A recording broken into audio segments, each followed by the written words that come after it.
پدر علم فیزیک ایران، مرد علمی جهان در سال 1990 و تنها شاگرد ایرانی آلبرت انیشتین، گوشه‌ای از افتخارات شخصیتی که نامش در تاریخ ایران ماندگار شد.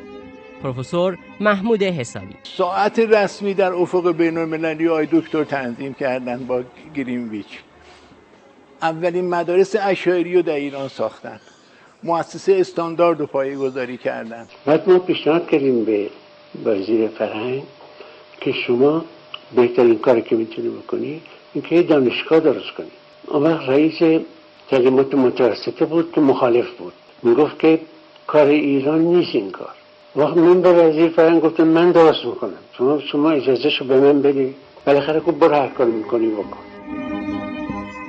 تحصیل و فراگیری علم در زندگی این دانشمند برجسته چراغی روشن بود که معطوف به یک رشته نشد و در رشته‌های ادبیات، ریاضیات، عمران، برق، معدن، بیولوژی و فیزیک متبلور شد.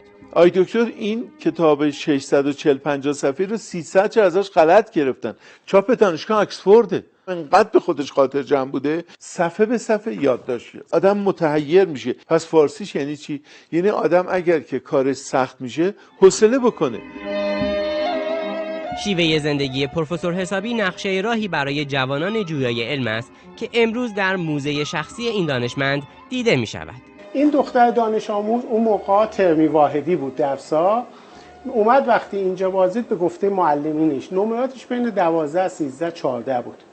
وقتی که بازدید میکنه تصمیم میگیره تو یکی از رشته‌هایی که آقای دکتر حسابی پیش رفتن پیش بره و برای ترم دوم تمام نمراتش 20 میشه و بعد درسش تموم میکنه، تو اون مدرسه دیپلم میگیره، دانشگاه شریف قبول میشه.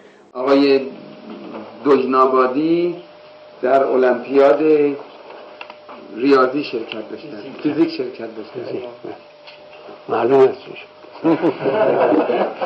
پیشرفت مملکتی امروزه به خصوص مربوط به علمشه. علم که باشه صنعت هم هست. اون عالمه که میتونه صنعت رو پیش ببره.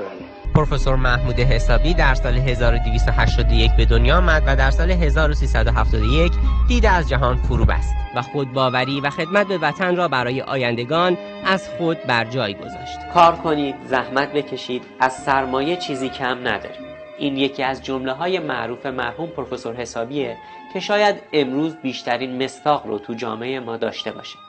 محمد قاسم کیایی، خبرگزاری صدا و سیما.